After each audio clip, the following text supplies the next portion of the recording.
capítulo 2, versículo 23. Y aconteció que después de muchos días murió el rey de Egipto, y los hijos de Israel gemían a causa de la servidumbre, y clamaron, y subió a Dios el clamor de ellos con motivo de su servidumbre.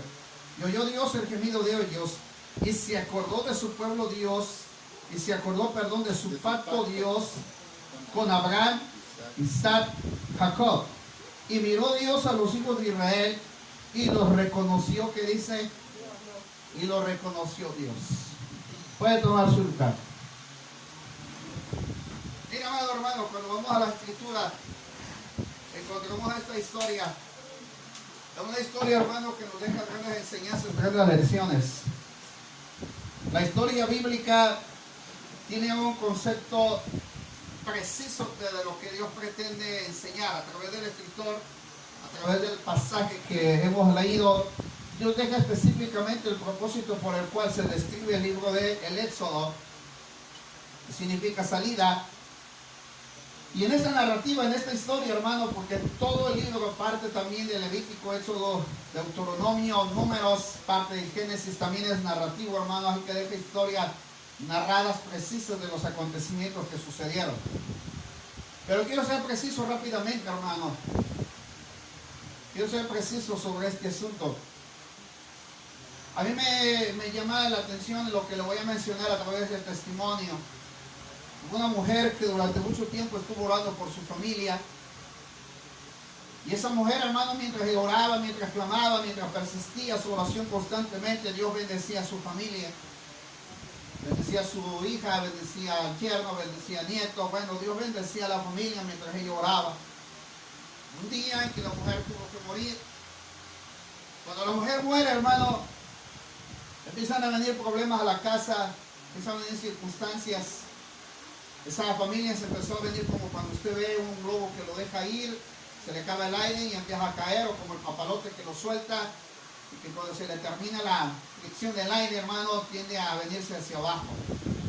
Cuando esa mujer dejó de orar, hermano, por la familia, el hogar se empezó a venir hacia abajo, al grado que empezaron a venir acontecimientos muy, pero muy drásticos para ese hogar.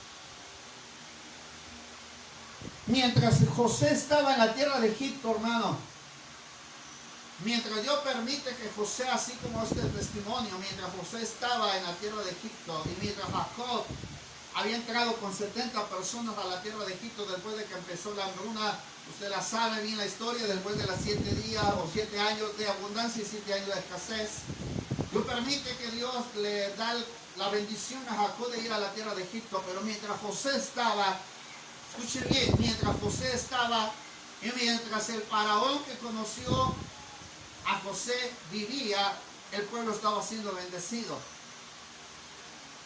Pero cuando muere José y cuando muere el faraón que conoció a José, entonces vienen los problemas para el pueblo de Israel. El pueblo se había hecho un pueblo innumerable, había sido una nación poderosa. Y ese pueblo, hermano, el faraón que lo ve, el faraón que descubre la capacidad que tenía Israel, le pone entonces, hermano, le pone servidumbre de tal manera de que no lo deja en cierta manera quererse desarrollar de lo que quería. Escuche bien lo que le voy a decir. Yo no sé qué ha puesto el enemigo a tu vida, que lo cual no te ha dejado desarrollar el potencial, ni mucho menos el servicio que Dios ha querido que tú hagas. Mujer, que tú que no dejas servir a tu esposo, que le pones trabas para no poder dejarlo servir. Varón, tú que le pones pelos a que no tiene para bendecir la obra del Señor. Usted que le ha puesto trabas a sus hijos para no poder ser siervos de Dios. Usted que se ha puesto entre Dios y su familia para que la pueda bendecir. Usted que ha puesto pretextos para decir como Moisés cuando dijo, no sé hablar. Y cosas semejantes a lo que ha pasado. Muchos de ustedes se han estado como los tributarios de aquel tiempo de Egipto. Les preocupa más el tributo y las cuestiones personales de familia y economía que le está dejando de preocupar su área espiritual. Sobre todo, a donde usted se ha caído esclavizado. Cuando vemos la historia, hermano, rápidamente, José muere, el faraón muere y empiezan los tributarios, empiezan a poner comisarios, empiezan a poner jefes sobre el pueblo de Israel y sobre todo, ¿sabe quiénes estaban oprimiendo? Eran a los varones. Mientras las mujeres parían hijos, hermanos, dice que el faraón dio la orden de que si era un varón muriera y si era una mujer la dejara vivir. Pero resulta que las parteras hacen algo, le temían a Dios. Y estas mujeres, miren cómo es el intercesor. La mujer, mientras veía que nacía el niño, protegía al niño, lo preservaba. Y dice Dios, tu palabra dice que Él bendijo a las parteras. Yo no sé quién protege a la familia, a lo mejor es tu oración. Pero tampoco quiero que usted se ensalte en su ego y diga, si yo, mi familia está de pie porque yo oro por la familia. No, hermano, si tu familia está de pie es porque Dios está obrando en misericordia para que bendiga a tu familia. Tú nada más eres una partera, perdón que lo diga, una partera que ha puesto Dios para que de una u otra manera cuide lo que Dios te ha dejado cuidar. Pero el día que te quite a ti, el día que quite la bendición de tu familia se va a venir hacia abajo, se va a desmoronar. Así es que usted no se quiera poner en el lugar de Dios y diga, mi familia está de pie por mí. No, esa es una gran mentira. Cuando vemos, hermano, la historia, muere Faraón, el otro, el que conocía a José, viene uno y empieza a oprimir al pueblo, y le empieza a oprimir. Pasa un buen tiempo, hermanos, la historia nos marca aproximadamente 430 años de la esclavitud que tuvo el pueblo de Israel en Egipto. Imagínense 430 años esclavizado.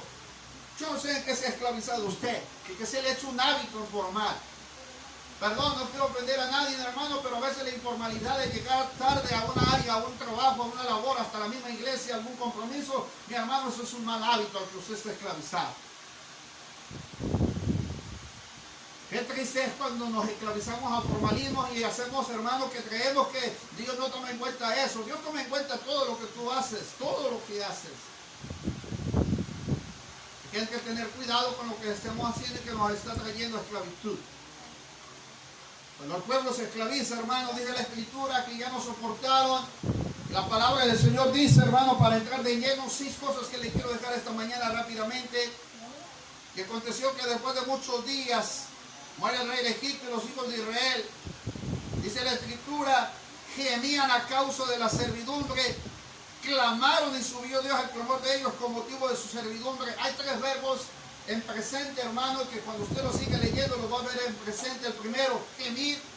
El segundo, clamaron, que se encuentra en pasado y presente a la vez. Y dice la Escritura, con motivo de su servidumbre. El primer verbo en presente es una acción, gemir. Y es ahí donde quiero dar el primer punto, hermano. Dios no va a librar a su pueblo de las circunstancias en las que se encuentra mientras el pueblo no clame a Dios. Te lo repito, Dios no va a quitar ninguna de las circunstancias en las que usted se encuentre mientras no le clame a Dios. Que se le quede bien grabado. Dios no le va a quitar ninguna de sus circunstancias. Dios no le va a quitar ninguna de las opresiones o de las circunstancias o problemas o tribulaciones o aflicciones que usted tiene mientras usted no le clame a Dios. La realidad más triste es cuando nos acostumbramos a vivir así. Así como estamos. Pasan los problemas. Gemí tantito a Dios, Dios tiene misericordia, y de ahí vuelvo a lo mismo otra vez, vuelvo a la misma situación.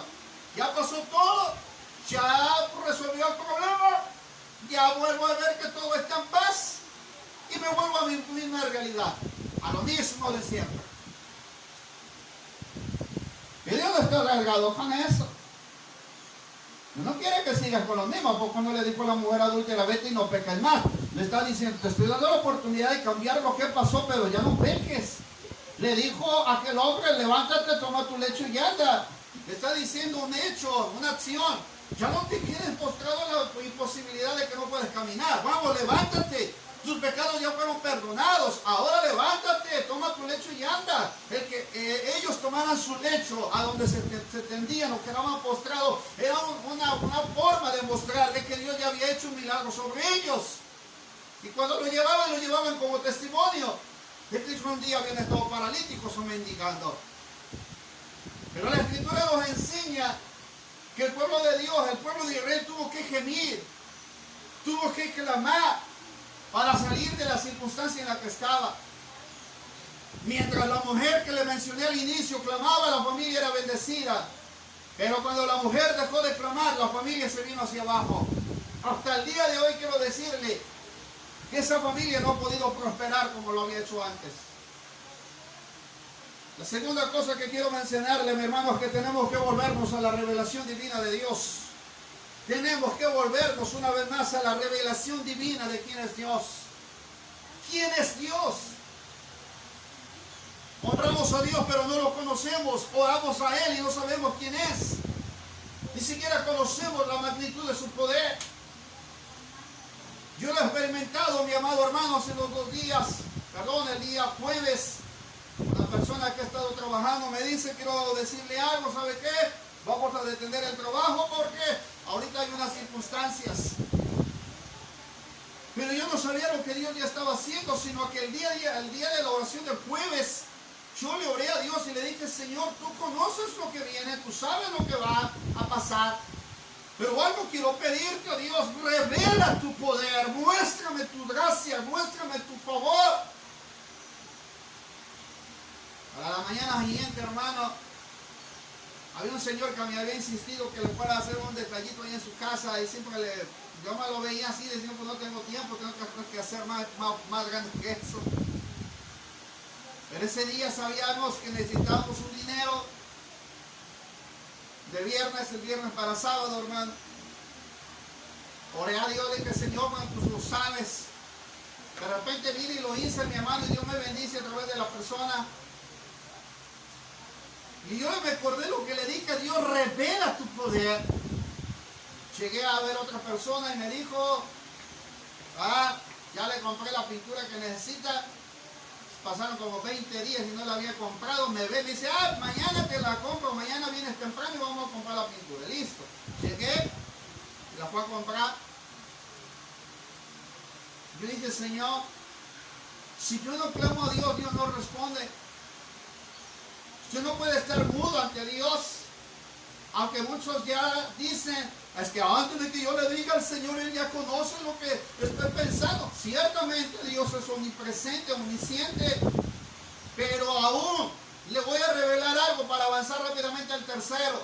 Si las aves de los cielos, cuando son polluelos y tienen hambre, abren el pico y hacen un sonido para que la madre o la nodriza venga y los alimente, pues cuanto más nosotros como hijos de Dios tenemos que clamar a Dios para que venga y nos sustente y nos bendiga de la necesidad que tenemos delante de Él. Dios no va a contestar mientras usted no le clame. Dios no va a contestar mientras usted no entienda la revelación que Él tiene para con usted. Tiene que clamar. Pero también tiene que entrar a la revelación divina de su poder. Cuando Moisés, hermano, va a pastorear las ovejas de su suegro Jetro, dice la escritura que sube al monte Sinaí, llevaba las ovejas de Jetro, pero de repente ve por allí una zarza que ardía y no se consumía. Mire, hermano, una cosa es que el Espíritu Santo esté ardiendo en tu vida, una cosa es que el Espíritu Santo te haga sentir bonito, pero otra cosa es que el Espíritu Santo cambie tus acciones. Mientras el Espíritu Santo no cambie tus acciones, de nada sirve que sientas bonito y de nada sirve que me hables un montonal de lenguas. Aquí depende de cómo cambia la acción. ¿Cómo es que tú entiendes la revelación divina? ¿Acaso Pablo cuando fue y recibió el Espíritu Santo y se convirtió, habló en lenguas, usted lo vio que brincó, saltó y dijo, soy lleno del Espíritu? Sino en la acción del apóstol Pablo, usted ve cómo era lleno del Espíritu Santo. Y Pablo dijo, usted de la iglesia de Corinto hablan en lenguas, sí, pero yo puedo hablar más, pero hay un camino más excelente que lo que usted está haciendo. Les voy a mostrar algo más excelente, algo mayor. No se quede nada más en eso, sino que hay un cambio radical cuando se revela Dios a nuestra vida. ¿Qué quiere Dios contigo? ¿Por qué te metió en el problema? ¿Por qué te permitió el accidente? ¿Por qué te tiene en tu casa? ¿Por qué te dejó ahí 2, 3 semanas, 4 semanas? ¿No te has puesto a preguntar qué quiere Dios contigo? ¿No te has puesto a preguntar por qué Dios te está teniendo en esa situación? Ponte a pensar, medita, reflexiona. Dile a Dios, revélame por qué me estás teniendo en esta situación. Dime, Señor, por qué estoy así. Voy a ir a ver por qué la zarza arde y no se consume. Y cuando va a ver ahí, algo que me llena la atención es que Dios se le revela a Moisés. Y Moisés no dice la escritura que el Espíritu de Jehová vino sobre Moisés, sino que él conoció la revelación. Le voy a dar un secreto. En la oración hay que conocer el corazón de Dios. En la oración hay que saber hablar con Dios. En la oración hay que saber cómo se revela Dios. Y cuando Dios guarda silencio. Y cuando Dios te exhorta. Y cuando Dios te llama. Y cuando Dios te dice. Y cuando Dios trata contigo. Pero eso no es para que yo lo vocifere delante de toda la gente y le diga a mi familia: Dios me habló. No. Eso es para que tú entiendas cuál es el propósito que Dios tiene contigo. ¿De qué te sirve hablar muchísimo y tener muchísima oración si sigues siendo la misma mujer y el mismo varón de siempre? Hay que saber ponerle freno a la boca, hermanos. Moisés no le fue a decir al pueblo de Israel: me visitó Dios y listo. Y empezó a decirles: no, mostró la señal. ¿Y cuál era la señal? La vara que llevaba en su mano llevaba autoridad. Pero los encantadores y adivinos hicieron lo mismo. Tiró la vara, se convierte en culebra. Y dicen las entradoras que los encantadores también hicieron lo mismo. Tiraron su vara, también se convirtieron en culebra. Pero algo glorioso pasó: que la vara de Moisés, la culebra de Moisés, que había sido formada por el poder de Dios, se comió todas las demás. Así es que los encantadores no pudieron contra el poder y la revelación divina de Dios. Debe de tener cuidado. Debe de saber bien. Y hay que conocer esa revelación divina para pasar al tercero. Cuando Moisés llega a la zarza ardiendo, algo pasó. Le dijo al Señor: quita el calzado de tus pies, porque el lugar que tú estás pisando santo es. Ahí en casa donde estamos nosotros todavía no tenemos un lugar adecuado para orar. Pero algo que hago siempre. Le digo: Señor, tú conoces la condición en la que estamos. Sabes que no tengo un lugar específico. Pero ahí donde doblo mi rodilla le digo: Señor, santifica el lugar. No me puedo quitar el calzado de los pies, Señor, porque tal vez no es una casa, Señor, que sea agradable para ti. Pero le digo: acuérdate del pesebre, Señor, a donde viniste a nacer. Ahora, no estoy diciendo que sea humilde. Simple y sencillamente le digo: Señor, tú conoces el corazón. Moisés, al ver la revelación divina, se quitó la calzada de los pies. A veces el orgullo se tiene que doblegar delante de la revelación divina. ¿Y acaso Pablo no lo hizo? ¿Quién eres, Señor? Se doblegó, lo bajó del caballo. Así que mira a tu esposo y dile: ya bájate del caballo, viejito. Ya bastante tiempo has estado montado en ese burro y no te quieres bajar. La terquedad y la necedad de nosotros como varones de no querer entender la revelación divina. Que muchas veces Dios quiere tocar nuestra vida y quebrantarnos. Y no nos dejamos quebrantar porque somos necios y duros delante de Él. Ayer le dije: Señor, estoy cansado, estoy fatigado, siento el cansancio que tengo sobre mí, Señor. Pero eso, y cuando me dijo: ya deja de ser como el burrito, cargando solamente sobre ti las cargas, pero no quieres doblegarte ante mí. Vamos, cede tu carga delante de mí. Lo raro que nunca había experimentado eso de que había estado orando. Yo siempre cuando oro siento cuando las lágrimas salen de mis ojos. Pero ayer, hermano, sucedió algo que ni siquiera había sentido las lágrimas salir de mis ojos, sino que cuando me levanté sentí cuando me escurrieron y dije: Dios, hoy has visitado mi vida una vez más. Pero algo tengo que hacer: quitarme el calzado de los pies, porque el lugar en el que estamos santo es. Ya, varón, es tiempo de que te doblegues ante Dios. Ya hace tiempo en que le entregues tu vida a Dios como Él quiere que tú le tengas que servir. Estás así, estás en esa circunstancia porque tú no has querido entender la revelación divina de Dios, que conoce quién eres y sabe lo que quiere hacer contigo. Pero el gran problema es el corazón de Faraón. La tercera cosa, mi hermano, la tercera es que no tenemos que despojar de todo el pecado que nos asedia. El orgullo, la vanagloria también es un pecado que está radicando en nuestros corazones y que a veces no lo queremos dejar. La cuarta cosa, tenemos que entender el propósito de Dios, no solamente para su pueblo, sino para tu propia vida. En las 10 plagas que Dios le da a Faraón, en ellas le dice deja ir a mi pueblo para que me sirva. Ese era el propósito de Dios para el pueblo de Israel. Deja ir a mi pueblo para que me sirva. Ustedes lo pueden ver en todas las plagas. En las 10 plagas el Señor le dice a Faraón, deja ir a mi pueblo para que me sirva. Ese era el propósito de Dios. Tener un pueblo santo, tener un pueblo que le sirviera y que lo honrara. Pero para eso, amado hermano, el pueblo tenía que entender el propósito de Dios. Tenía que entenderlo. A veces, hermano, puedo decirle esto.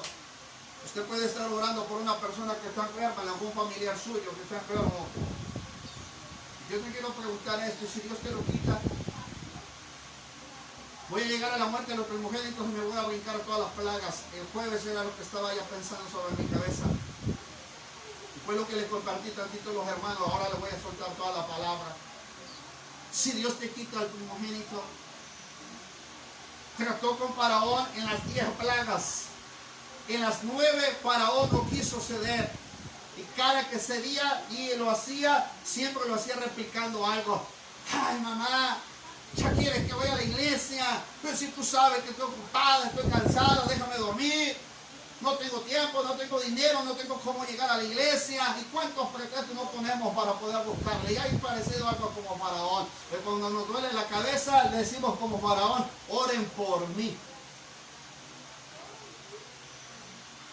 Dios trató con Faraón como quiere tratar contigo y quiere tratar conmigo. Pero el problema que está pasando en nosotros es que endurecemos el corazón.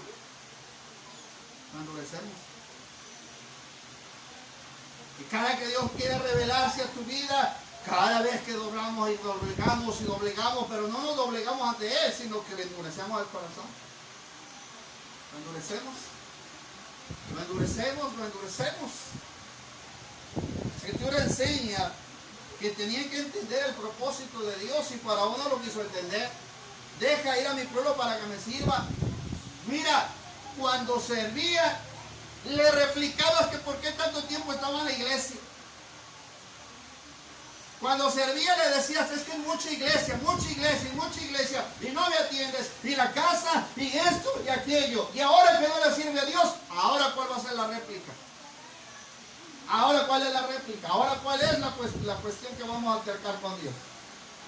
Si estaba en salud, bien que oraba a Dios, ahora está enferma, ahora ves que ya no puede orar como antes, y ahora sí hay que orar.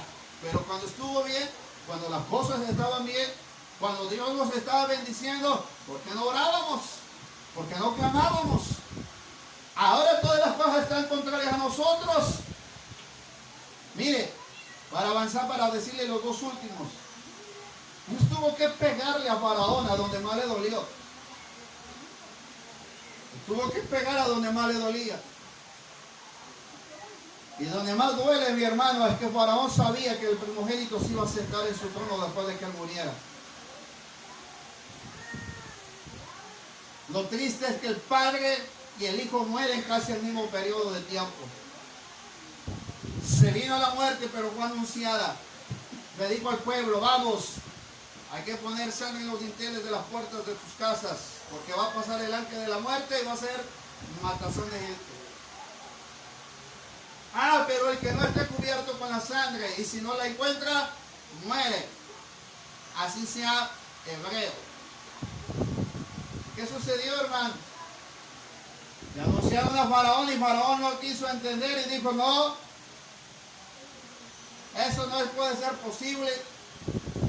Le quiero leer lo que mencionó el Señor al pueblo, lo que el Señor le dijo a Moisés en la plaga de los primogénitos.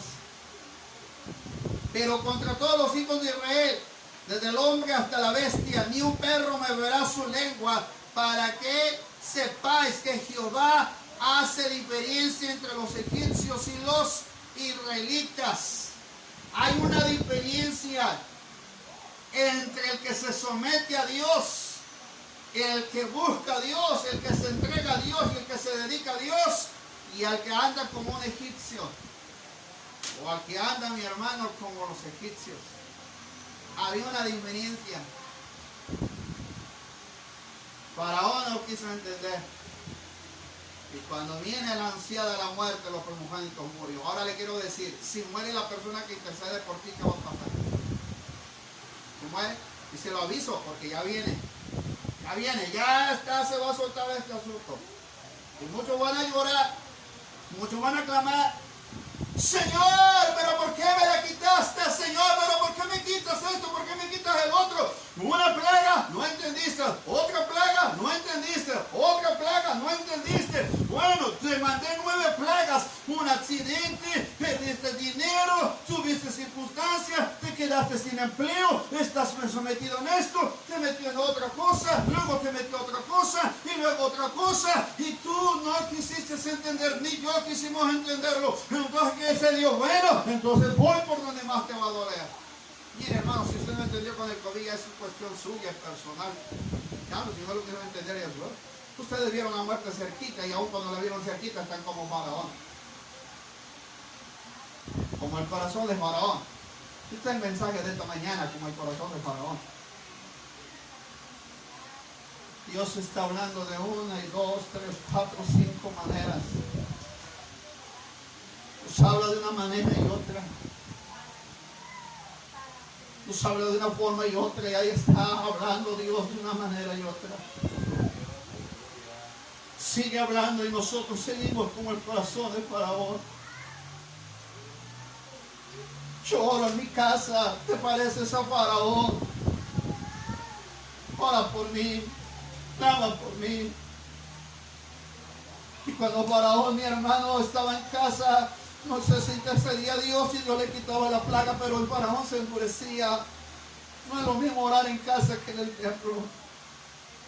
No es lo mismo, hermano, se lo puedo asegurar. No es lo mismo orar en casa que en el templo. No es lo mismo. Aquí si quiero puedo abrir mi boca, agarrar mi alma, clamarle, llorarle, gemirle. Muchas veces yo me tiraba en este altar, hermano, así, tendido a pie, al suelo, me tiraba ahí, le clamaba a Dios. Pero ahora en casa hay un Faraón que está ahí, que no puedo ni levantar la voz, que no puedo tal vez poner la música cristiana, escuchar una prédica con la libertad, porque no solamente te van a condenar, juzgar y todavía te puede tal vez decir una cosa y otra. No es lo mismo, hermano. Cuando le tocó el corazón a Faraón fue por el primogénito, por los primeros que a veces quería. Y cuando llegó el momento en que Dios le tocó a su primogénito, Faraón lloró. Se dio un gran clamor ese día, casi como se va a oír en muchos de sus hogares de ustedes. Se oyó un clamor, en cada casa se oyó un clamor. Imagínense, hermano, solamente pidamos misericordia cuando nos tenga que tocar a nosotros, y que en cada casa de Betel, de cada hogar de ustedes, llegue un clamor, que por aquí tenga que ir al funeral de la familia, y que por los siguientes 2 o 3 meses tenga que estar en otro funeral, y que pase otros días y esté en otro funeral. Yo le digo, Señor, ¿acaso tengo que preparar muchos mensajes para lo que viene? Sí, prepara los mensajes,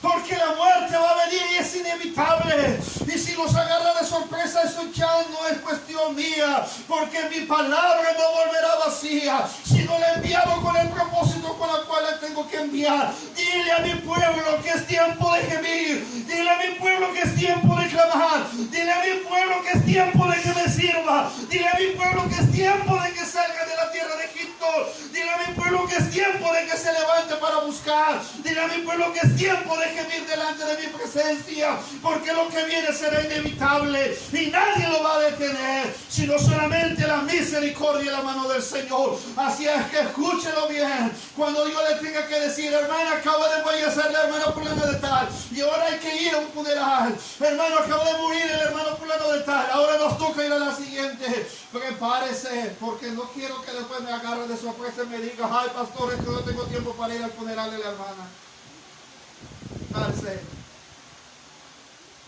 Prepárese. Yo me sentí atemorizado anoche por la madrugada, hoy por la madrugada. Se siente feo eso, hermano, cuando soltó esto, Señor. Me estremecí de pie a cabeza. Sentí que alguien estaba al lado mío. Oí cuando la silla se movió ahí donde oro. que cuando solamente dijo será inevitable, tal y como te lo digo, así va a pasar. Ay, hermanos, cuando muera el primogénito, se va a oír gran lamentación. Gran lamentación. Qué triste que aún a pesar de todas esas circunstancias de la muerte de los primogénitos, Faraón no rehusó de ir a perseguir al pueblo de Israel. Tenemos que dejar de endurecer el corazón como Faraón. Y el número 6, tenemos que volvernos. Tenemos que volvernos. Tenemos que volvernos a ese Dios que todo lo puede hacer. Te tienes que volver a ese Dios que todo lo puede hacer.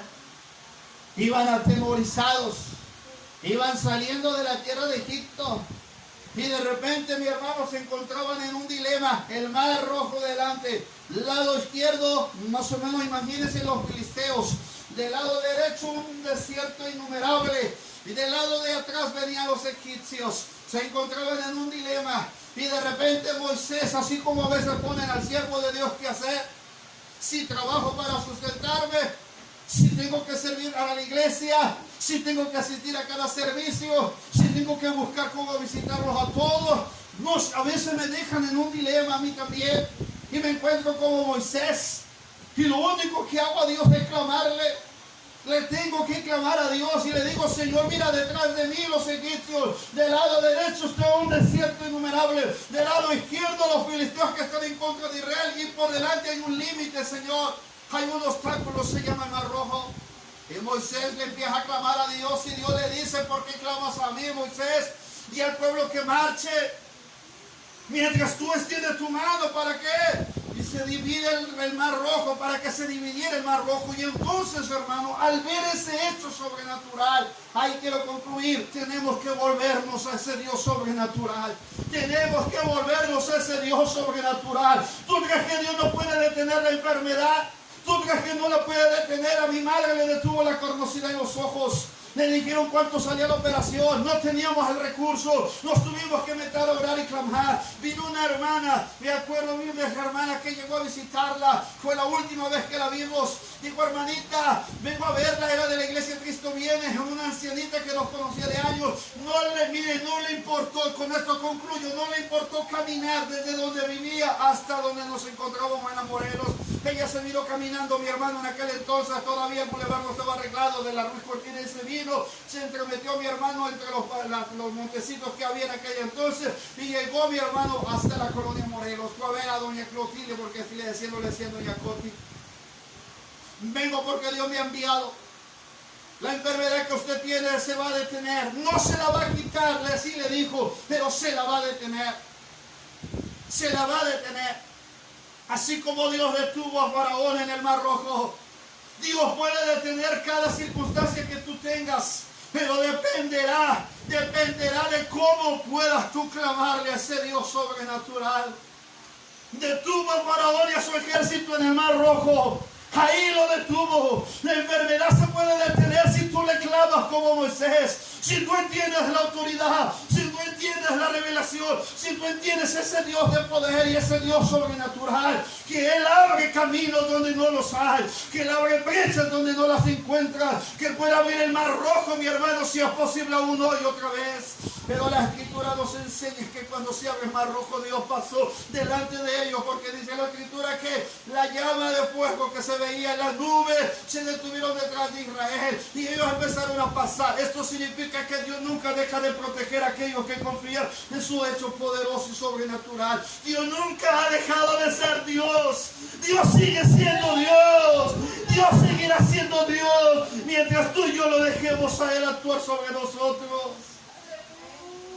Pasó al pueblo y se detuvo Faraón atrás, se murió tragado por las aguas juntamente contra todo su ejército. Cuando a mi madre le pusieron las manos sobre la cabeza, le dijeron: la enfermedad se detiene. Así le dijo a la mujer: la enfermedad se detiene por el hecho poderoso del Señor. Mujer, créelo, la enfermedad se detiene y aún tendrás la evidencia de que Jehová de los ejércitos ha visitado tu vida. Han encontrado restos de los egipcios en el Mar Rojo. Ahí está la evidencia de que Dios puede detener al peor enemigo que venga contra ti.